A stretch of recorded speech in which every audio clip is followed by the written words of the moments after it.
first step of the protocol is producing as early as possible. Producing should be first thing you do in the morning, even before taking a shower, before eating the breakfast, before going to school, before going to work. I was using this even while I was still going to school.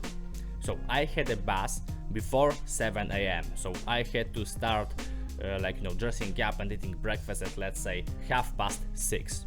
Okay, so I woke up at 5 a.m.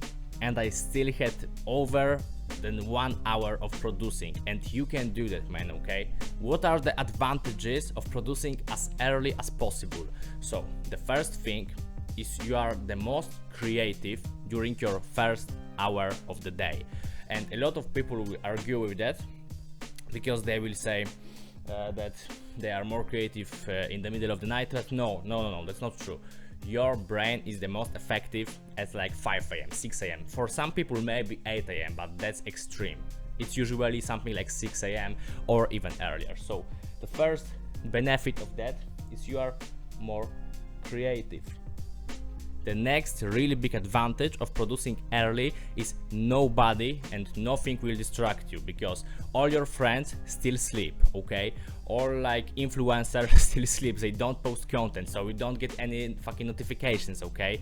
Your friend will not just try to hang out with you and go to grab a beer to the bar, okay? So no distractions at all.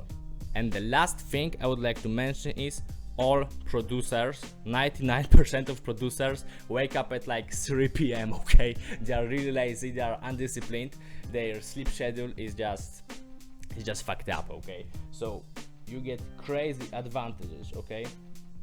Advantage over other producers, because literally, if you are a producer that wakes up at 6 a.m, you are better than 99% of those wannabe producers who get up at at 3 p.m and start producing and they call themselves musicians, okay? Second step of the protocol are beat challenges, okay? So what is it actually? So if you're, for example, just a rage type beats producer, so you produce some Playboy Carti type beats, generally some Opium type beats, challenge for you is, for example, producing old school type beat. And on my own example, I was producing NWA type beats, Ice Cube type beats, Dr. Dre type beats, but I wanted to push myself to new limits, so I started to make Jersey Club type beats, drill type beats, and actually Big X the Plug type beats, and it really pushed me to new levels. And by the way, besides improving your craft, there's also other benefit of it, because let me tell you a story. So I made this challenge, I made few Jersey Club beats, and I didn't send them out for like a year straight. But after this year, I sent this experimental Jersey Club beat to one artist, and she literally loved that from the first second of hearing it, okay? It was like, this beat was not mixed, was not finished, no arrangement, no mastering. She loved that immediately. So remember, if you experiment with some genre, you may by accident make banger. So that's a hidden benefit of this step of the protocol, okay? Third part of the protocol is actually understanding music theory, specifically like short story, but generally music theory, okay? So I will just give you a quick test.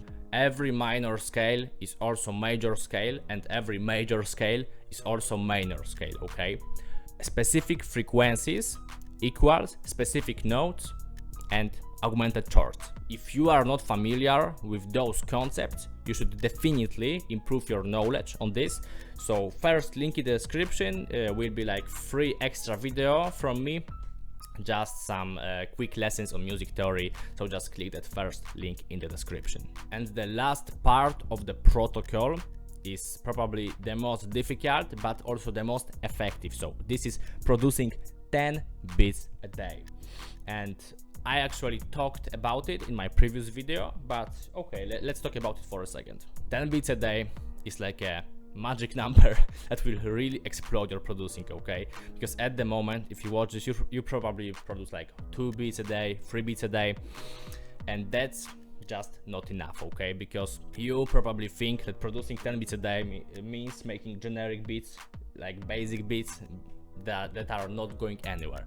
But let me tell you something, most of successful producers used to do this, okay? So if you're metro booming, you probably could just focus on one beat a day and master this one beat. But if you are a beginner, this is the easiest way. This is the cheat code. It gives you so unfair advantage because it doesn't take this much time.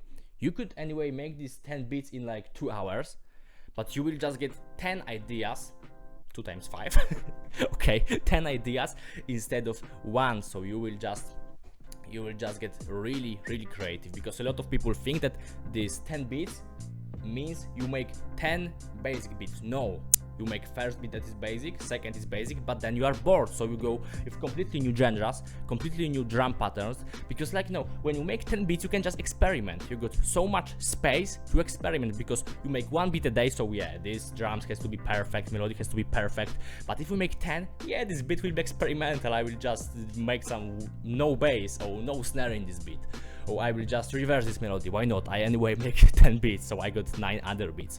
So this is basically it, okay? I'm Mordarski and I will help you make your first K from producing. If you're interested, you can book a call with me. That second link in the description. Bye.